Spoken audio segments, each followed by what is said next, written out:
Yes, Mukulu Ernst Nsimbi of GNL Zamba is in the house. You're looking lovely. Thank you so much. Thank you so much for having me. Is it the new style? Yeah, I just felt creative nengamba ebikwaso abantu basinga batintinga enviri zaabwe tezagisagala zitintinga. So what else could be colorful and what else represents the punk Afro hip hop realm jengendamu nengamba ebikwaso bisobola okukola design. Tebikufumita. Webakana byobwotyo babuli kumacha. Ete nebase na byera still. No, sibijamu. Pozi ngubonyita ku security ya airport wabijamu. Olikumu tabiwede ebyo 10. Ate nkyayongerako njagala zonna enviri zibeere nga ziri silver on one side. Okay, the other side taina. Einako naye just a few on this side.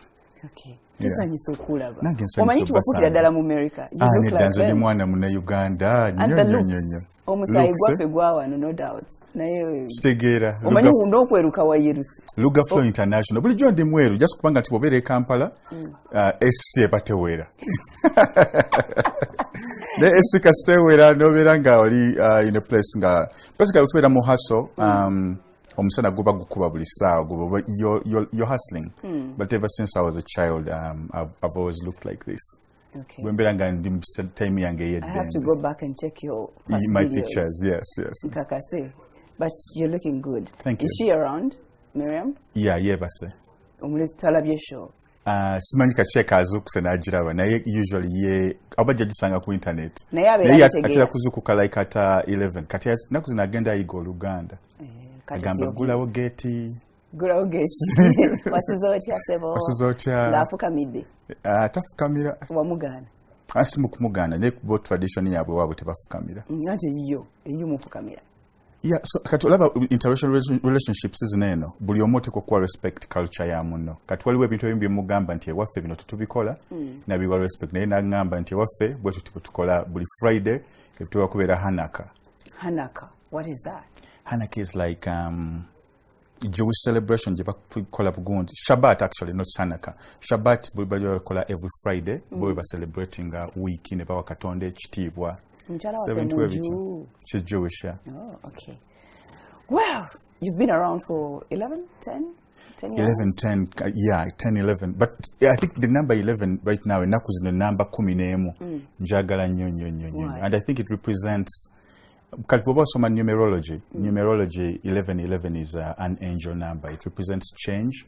Etekawo nti bobogenda foka Faridah 2.0. That's the exact moment. Yes, like if you want to advance, it signifies change. Numerology. Kati olaba enseno je tuli mu Faridah. Abafirika bali bagisoma ddane bagivunuka. Kati abasajja aba Egypt aba Greek bavanga eyewaabwe ne bajjawo nino mu Africa okusoma mathematics. So bino kyenkugamba nti waliwo enamba ng'enamba 3, namba 6 n'enamba 9. Zona numbers are governed by the number 9, and you have a perfect number, and then you have other numbers that are subject to that number. It's called numerology. Bingi, yes. GNL, Ernst. Yes. Nsimbi, atali GNL, afubutuka wanga akana kato. Ngakana kato afubutuka kawempe. Waliwe bifo bisatu byengamba nti no bifo ebyankuza. Kawempe, nkokonjeru mukono, ndowooza n'entinda. Bebifo bisatu byengamba nti no byankuza. Wakulira makamanji. Asima kamanji naye kugamba nti stages z'obulamu bwange zembala nti wano wali ewajjajja mukono nti wano we kawempe ewaffe mu ghetto gye nakulira ewa mama ne taata then ndoka ngamba nti entinda was a place gye na finding out career yange n'okwezuula ng'omuntu. Yeah. So wakulira ke wajjajja. Nawumulirangayo nnyo naye jjajja wange yali most of ebintu byennyumya stories z'ennyumya n'Oluganda lw'ennyumya luva ku jjajja wange kubanga yalinga amanyi nnyo okunyumya stories. Yeah. Okay. So mwabeeranga awo mu bugero bwaffe buli obwedda. Ng'ateekawo omuliro awo tewali TV tewali zino bya iPhone nga tebinaba kujja so nga mutuulaawo ne jjajja n'abanyumiza engero n'abanyumiza nti bajjajja bammwe olaba ezo emmunyeenye ziri mu bbanga ziteeringa exactly where we are on earth. Nti essiga erifumba emmere it's the same shape gye baazimbisaako pyramid. Basically things that most Ugandan parents no longer tell their children but are important. Oh, okay. Yeah. Muli baana bameka? Ewaka, kati mu mama wange tuli abaana bana and I'm the only boy. Wow. Ninayo ne muganda wange omulala bamuyita James Semakula. So. Okay. Mama wo ne taata wo gye bali balamu? Yeah, balamu nnyo. Mwamirongo John Semakula nkutumidde jonna gy'oli. Longo John Semakula Lupia Zita. So nze bampita Ernest Nsimbi Tulye Lupia Zita. Wow. Those are my great grandfather's names. Lupia is a saint. Is a saint. Kati gwegambe erinnya lyange bajjajja bange baali baswaga bonna. Sigwegamba se swaga sezaalireetedde. Kugamba liva mu musaayi nti jjajja wange bali muyita Nsimbi. Nsimbi represents Akukakawa Rochelle ate wano mu Buganda is a saint. The saint. Is a former exchanger. Nsimbi ziwome ate Lupia Zita. Agamba Nsimbi Tulye Lupia Zita. It's like the whole name is a sentence. Yeah. Gemanya gabwe ddala oba gana? Gemanya gabwe ddala. No, seriously, like my name is Nsimbi, birth certificate and what Nsimbi. Yeah. Nsimbi ndoza gye liri balituuma. Nnyo linnya lya lugero. Yeah. Naye nga tolimalayo mu Nsimbi Tulye. Nsimbi Tulye kati Tulye was also a grandparent of mine. So Nsimbi Tulye gwe banzibulamu amanya gange. Okay. Ne ba sisters bo nabo bayimba? No. No. Swagite yabakwata. Nedda ba sisters bange bali so mu family yaffe ndowooza nze nzekka ali just so out of the box. All the other people are like so cookie cutter and professional. Ne bagenda mu church ne basaba ne bagamba nze nsabira mu mutima. Katonda omwetegerera. Anze Katonda tukiringa fembi ne tunyumya emboozi yaffe. Nze ne Katonda Katonda yampa lugaflo. So stories zonna zenyumya ziva mu ggulu. Ate tuina belief nti Katonda ali mu ffe. So the more you reach deep into yourself and get to understand yourself more, you're getting to understand God. Who the Creator is. Oh, okay. Yeah. Wasomera ngawa? Nasomera Chira College Butiki for my O level, then nsomera Makerere. Naye makati awo between Chira College Butiki ne Makerere. So primary. Makerere what college? No, Makerere. So I did Makerere University. But between Chira College Boutique and Makerere University, I did Ntinda View College, I did Makerere High. I did a little bit of Kabojanga bango papugobi kwegamba. Oluga flatanze kukwata. Kati nga si lugaflo naye kati nga muzeyi wange yanteekamu ekintu nti you should stand up for yourself. Ndiwe bagenda okupanishinga omusomesa lwaki abakupanishinga nga bino bye bayingiranga abasomesa n'agamba bonna mubadde muwoggana babaale wansi babakube kansi ngamba kati nze abadde tawoggana lwaki naye nga wali towoggana. Nalinga musirisa nnyo. In most of the times actually nze ndi musajja musirisa nnyo. Yeah. Only when you get the microphone. When I get the microphone, I transform to something else. Okay. Yeah. Now I don't get it. Nange setegera ngamba onugainga wakabi. Yes. Ate primary yo agisomera.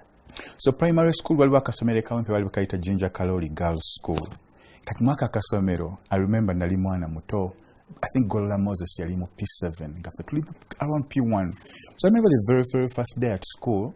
I remember a guy. Golola Moses used to be like very light skinned in Gamuto. Yes, but my earliest memory of him. Simanyi oba ngumi oba kasana oba chichi. But to me, Golola Moses is like the Ugandan superhero. I celebrate him. And he's self-made. Self-made. Ate omuti weka wempe so neyongeramu n'okumwagala. But I remember a memory that was imprinted on my mind the very first time I was at school. Waliwo abaana nga bagoba omuvubuka nga abeetolooza kumbe nga yali afunye fene. So I think the fene wasn't his. Bali bagula n'amunyakula. Next gamba nti yabba kati for him maybe you're just being playful. So kati abaana bali bamugoba bali kumpi kumukwata. Ne bagamba tuwe fene waffe. Then he just spat on it n'abagamba kale kati wuno bomwagala kwata. Like that in my mind stayed. I don't even know if he remembers that. Naye nze ng'omwana omuto. I remember that. But then since yalinga muvubuka nga waddalu naye nga affenna tumwagala ku ssomero. So yali alwana. Not really. But he was much more of musajja kuba sama kuwanika kugulu like since I think childhood. Yali munakatemba. I think so. Muntu acrobatics. Yes. Okay. Yeah. So Makerere knows so much. So Makerere nali ku S6 nakola PM art. soma care and soma environmental Wali management. mugezi nnyo bw'otyo. Nali kisajja kigezi. Ndi kisajja kigezigezi mu kondooza. Pem art. So I did environmental management. And I loved the subject. I loved it so much. One of the things being passionate about here, environment. In a company yange nagineminga after an animal that I like, which is a baboon. And I believe that in seteko kubera ecosystem gafena tuyambagana nga tukolagana. So bwembanga sidi mu music, I think I would also like to transform my music to do a little bit of environmental education, sensitization, conservation moving to Ngabio. Why the baboon? I love baboons. Yeah, for some reason nengeri JPA is naye ndowooza from childhood waliwo ka cartoon kali Lion King the film. So Lion King goes, I don't know how many times. Every time that movie comes on, I relate to it. I relate to the story. Ne mulimu ka baboon mu gunde eyo mu firimu eyo. Katika waliwo kabaka bali bamuyita Simba. Katata we yafa abateesi ne bamugoba yazaali mpologoma. Abateesi bahata ne bamugoba ku ntebe. Amugamba toddangana wano eno mu kingdom. Kanaddukeyo n'abeera ne bu friends be bu Timon and Pumbaa. N'abakyali eyo kababooni ne kajja ne kamukima ne kamugamba kyali wange okimanyi nti nno oli kabaka. Lwaki obeera side zeno nga waliwo kingdom gy'osobola okusavinga? So your love stems from back from there. Because to me it shows me even my role right now in the hip-hop industry in Uganda, I just want to show other people that they can be kings too. I don't only want to be a king by myself, but all of us can be kings. The philosophy yange. So enkobeyo ye reminding abavubuka tinawo osobola okubeera kabaka, tinawo oli kabaka, waliwo kingdom yo. Like encouragement. Kyeteka mu mutima, you will achieve what you want. Okay. Yeah. So what gisomako course n'ogimala? Yeah, nengisoma and I got a first class degree, by the way. You're kidding me. Yes. And what surprised, yeah. You also nedda nizange nali nazijjayo actually. Nali nazijjayo. Yes. So I remember nilinganga ku university ng'abaana babeera bagenda kuba gundi discussion ezikinga tebagala mbere mu discussion groups zaabwe. Kubanga all the time nabeeranga ku basketball court. Bagenda mu lectures ndi ku basketball court. So nga bo bakitwalanga is a sign of unseriousness. Naye nga nze ng'omuntu. Bwembeera nga neemanyi. You prefer memory to ink? No, I prefer understanding a subject than okugenda okukopa bukopi notes. Because bw'obanga okopye bukopi notes toyiga. Kati ani yakuteekangamu that understanding bali abalala gye bataafuna? I don't know. I think from the very, very beginning, omuntu eyasooka okumpa ekitabo in my life yali jjajja wange. So, a very strong woman who I owe so many things. Njagamba omwana amanyi okusoma Oluganda, mzee n'agamba tanaba kuyiga kusoma Luganda. Ogamba okay. Wali omanyi Luzungu? Nga no kale tuli awo just bine by'okusoma just nti mulimu A, B, C, D. But she took me back to the basics eza kisumuluzo, akatabo ka kisumuluzo. Nalitanga bu newspapers obwa Musizi, yalinga ngapo yali Musizi or something like that. And ngagamba kati mubinsomere muko mumbulire ekirimu. So my dad also began doing the same thing. My mom began doing the same thing. So love ye bitabo ne stories ezaffe mu Buganda. Ebitabo byaba Professor Nsimbi, Michael Nsimbi, ewaffe byalingawo. So you get to learn ennono za Buganda. You get to learn, like you're very rooted in your culture. So it's very hard to sway omuntu nganza okunzija ku love ya culture yange. Because from the very beginning, it was inculcated in Chipachintekam. So omuntu kasita yampa ekitabo. Ebitabo omwana yenali wakala ba program eno Uganda ne Faridah. The best thing you can ever do for yourself is to learn how to read. Because when you learn how to read, obwongo bwo expanding ira ddala. Kwegamba obubango badde mu ghetto mu karoom katono bwekati ensi egaziira ddala. Yes. Through a book. Yeah, nejo badde totuuse bakugamba ebiriyo ebintu bwe babikola n'ensi bwetambula. So nze already nali manyi nti okay musomesa yatuwadde homework, it's not homework like coursework oba biki nga manyi engeri gye format gye baagala mu coursework wabwe answers zibawe n'ebitabo ebyokusoma mu library byali gyebiri. Kati ate ekyokudda mu kibiina musome notes already ziri mu bitabo. It doesn't make sense. So I spent my time on a basketball court. Wow. Awo batanda bakutandika kuyimba? Kata university nali ntandikiriza. most people bagamba anza natandika kuyimba nga ndi mwana muto nze satandika kuyimba nga ndi mwana muto mu church. So to me that's not my story. The story yange yali I'm a storyteller first, so njagala nnyo stories abantu abanyumiza. And I think most of the times I'm quiet because I love listening to other people speak. So mu stories omwo mwenafunanga nti n'okutandika okwagala hip hop, that's because nawuliranga hip hop nga ina stories nyingi nnyo nti Celine Dion ayimba just kalayini kamu ne rapper akuwa ebigambo nga 10 to just describe one thing. So the feelings are better describing the environment as describing. So wasomanga n'obutabo about music? Oh yes, most definitely. Nze nali fan wa music ne fan waba musicians abalala before I became a musician.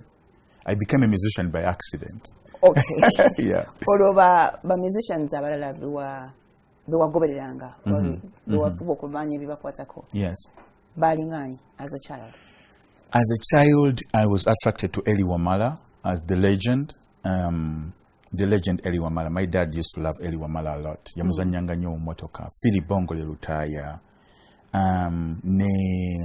Kati when nakula, I discovered an artist called Nas.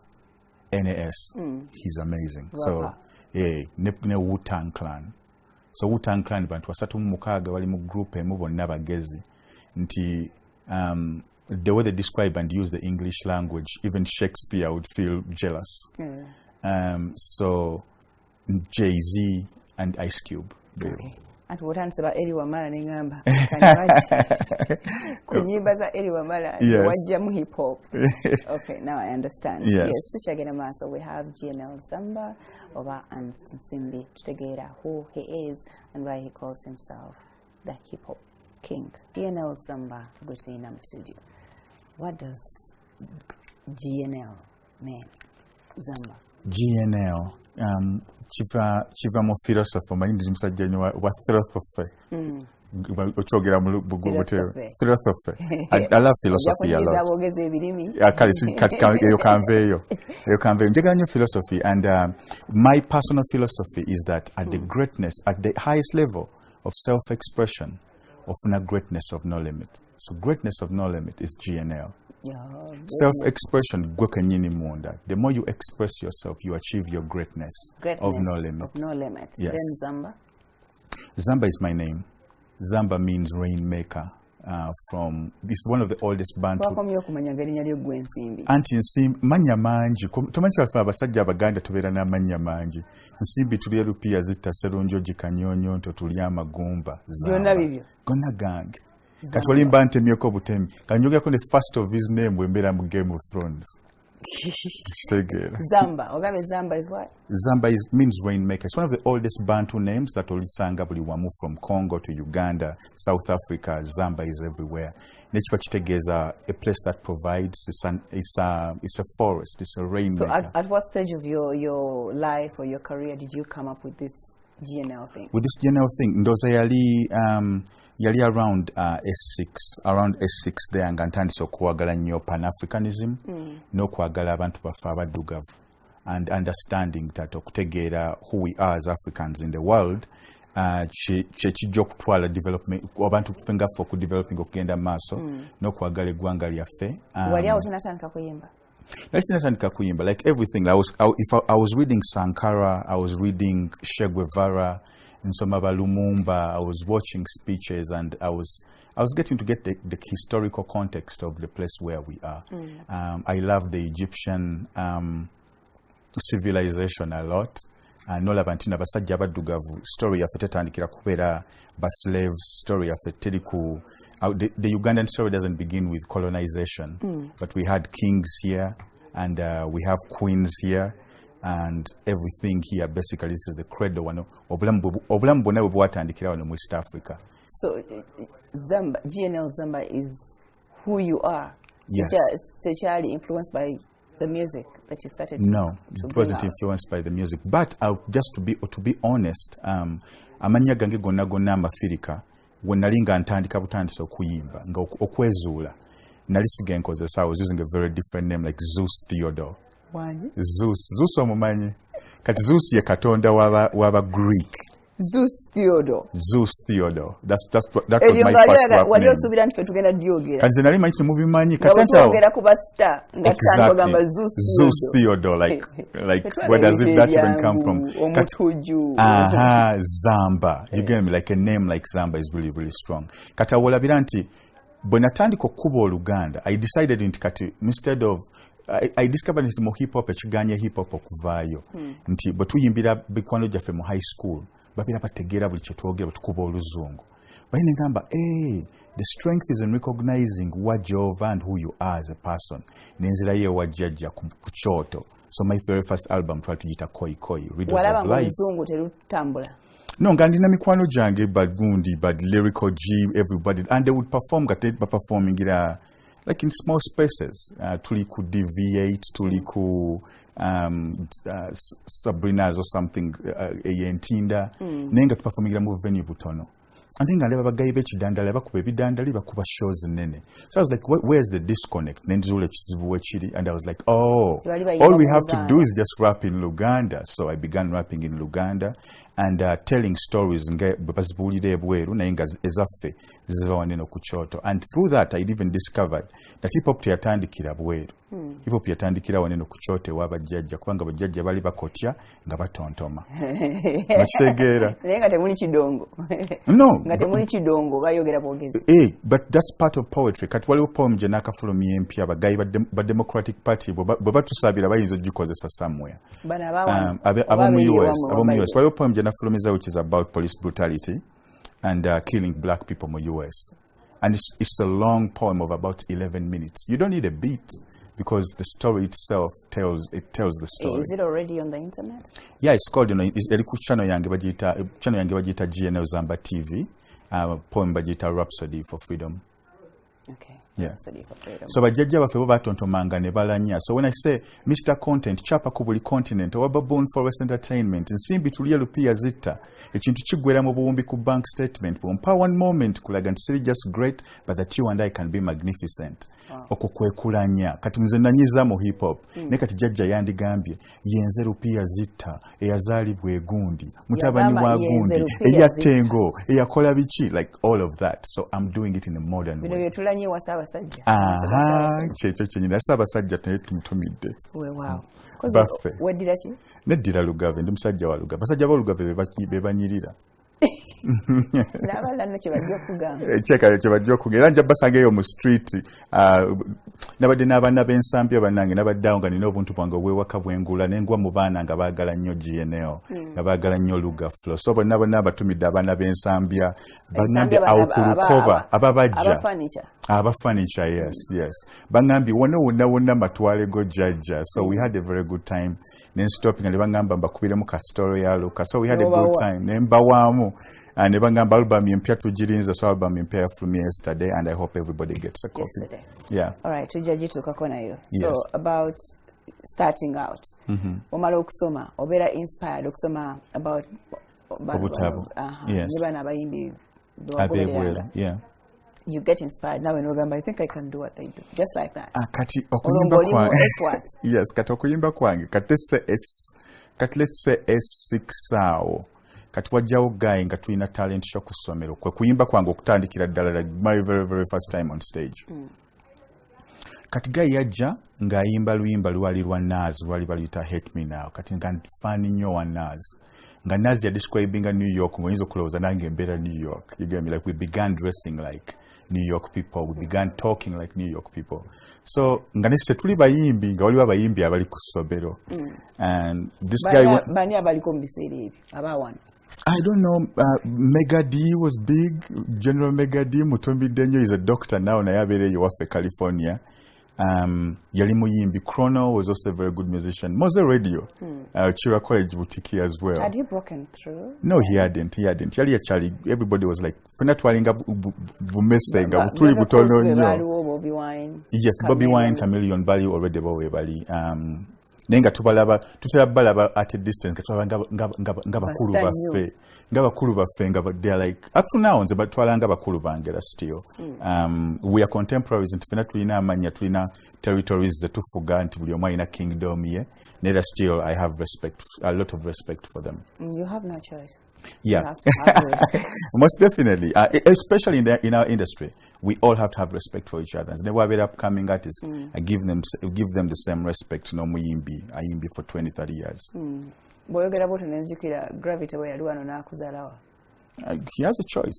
That's his own choice. I think I'm to hip hop. So you're all a good family. Yeah, everybody has their opinion, but nkuzayo ku story yange when the way that I began singing. Katwaliwo guy nga miming ali ku stage awo.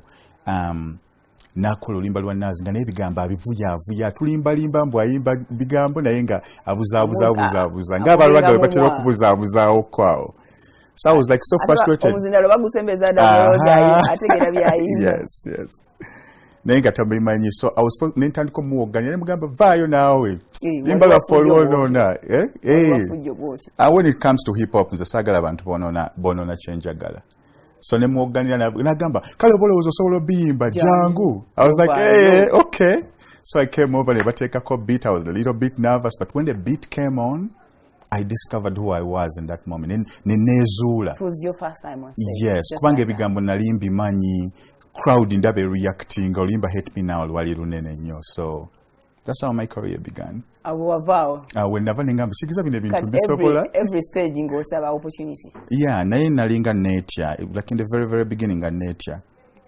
At that moment happened and I still retreated back nenzirayo mu darkness yali kati nga njijjukira. I remember the feeling of being on stage.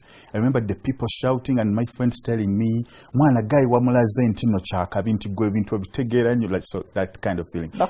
Nera still nga netya kati nenga ntandika nga okugenda nga ndaba abayimbi ku stages that still nga netya. But then one time nali ne guy bamuyita MMC ne P-Tech tuli wabweru ku show y'abalwapa bali awo bakola ebintu byabwe.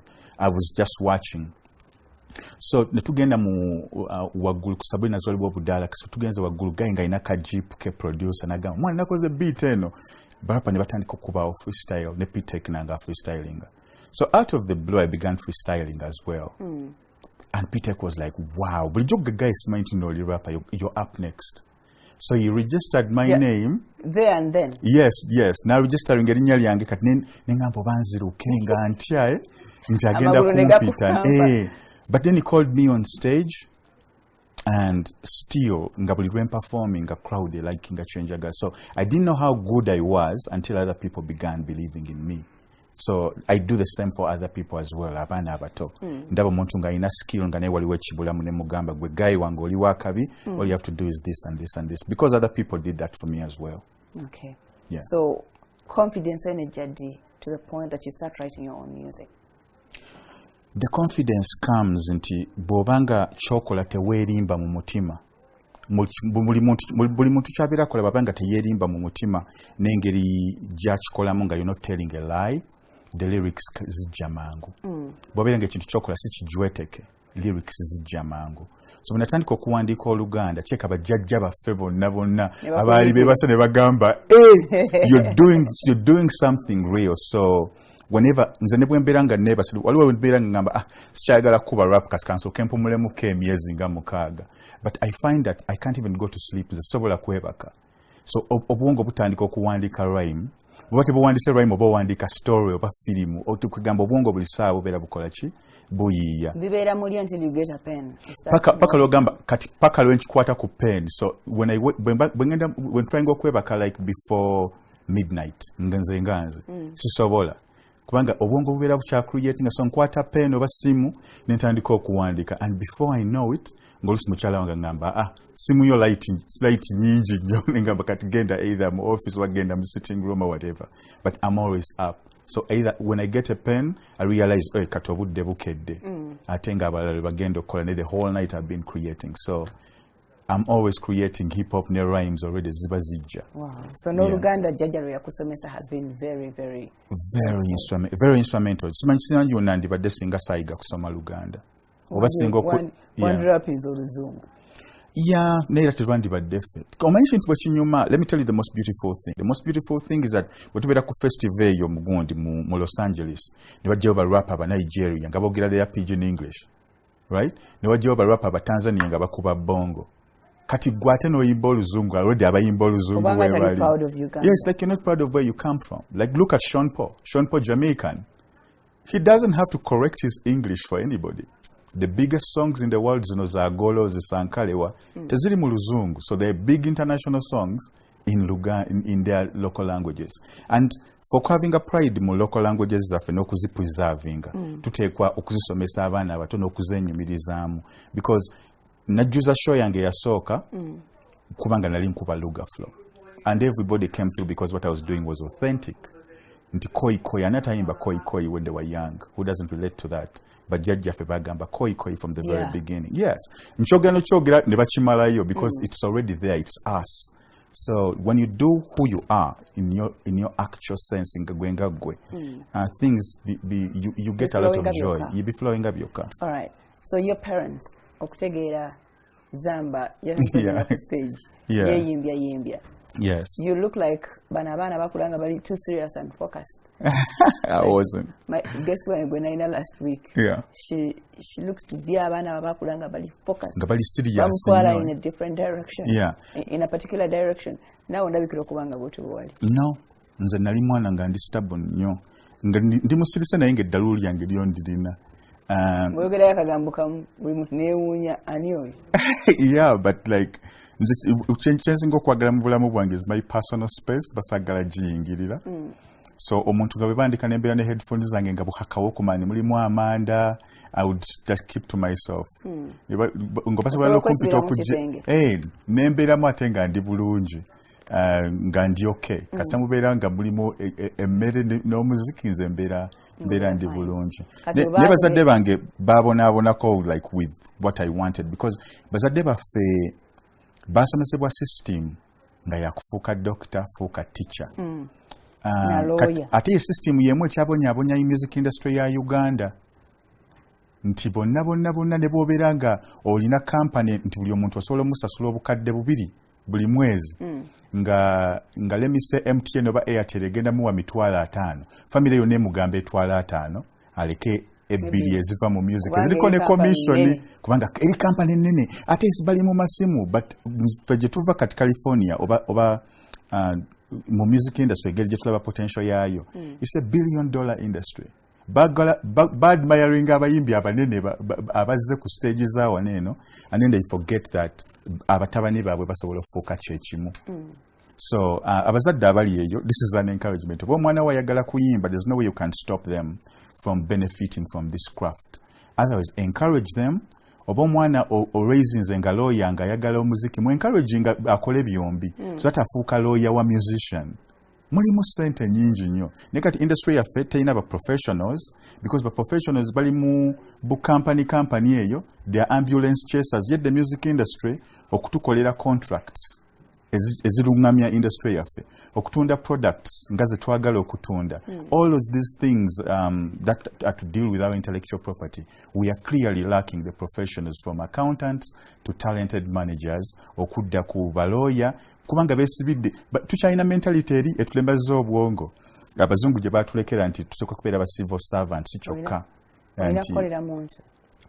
No, kolera omuntu is very fine. Kolera omuntu, there's nothing wrong with it. Naye nti the only way you can get money kyoto kyaffikinze music yokka but even sports abaana baba encouragingako katono nga baagala afeiringe afune omulimu omulala instead of saying zanyira ddala omupiira instead of time ye yagibaze ngaali kapiira afuukire ddala professional nti n'okubeera nga ne bw'aba tafuuse professional agenda kubeera coach ali professional agenda kubeera what do they call him, but team doctor ali professional, nutritionist ali professional. In those we need Uganda tukaaba emirimu kwantenga industries ezirina emirimu zetutuuliridde. That's entertainment and sports, the biggest in the world. The talent. Yes.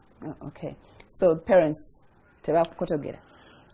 kati nabo balina mukiri kubanga basomesebwa mu masomero ga gundi. You have to be a traditional African dad. Omutabani watekwa kufuuka lawyer, mutabani watekwa kufuuka engineer. So nga bakiremesa kati ne muzeeyi wange waliwo twatuuka ne tukola agreement. Endagaano yennyini kubanga bamugamba omwana wasiba enviiri, omwana wakoze bicho, omwana otasoma. Nenga mugamba ne muzeeyi kati go kiki ekibira kikutawaanya ng'ate olaba nze asinga mu kibiina. Mwembera nga ze namba 3 mu kibiina. Nga bakugamba nkola bino byonna, but the end result is what? Ayika yalowooza ng'okoppa. Kati nedda bazadde babira mwagala just omuntu amoving kubeera kwagala kwa muzadde kubanga abazadde baffe babeera batwagala nnyo. Babeera tebaagala bad future for you.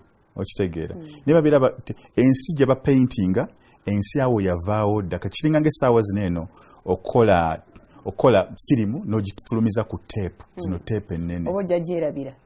Ojja gyerabira wekka. Oba ojja kubeera vintage. Oba ojja genda ogiwanike mu wardrobe yo oba mu kabada awokwatira enfuufu. Nze naliwo olaba tape eno nagikola. Naye nga tebasanagiraba. Ennaku zino ebintu biri digital. Yes.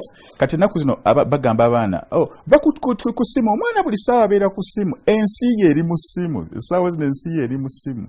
That's the world is living in. Yes. Okay, though it also has its own effects. It does, yeah. Okay, so you went against your parents.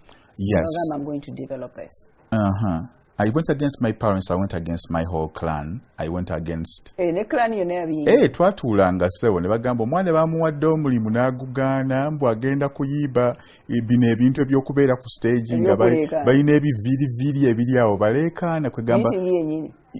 Yeah, we used to sit in meetings with I have like very responsible uncles, very responsible aunties, very nice parents.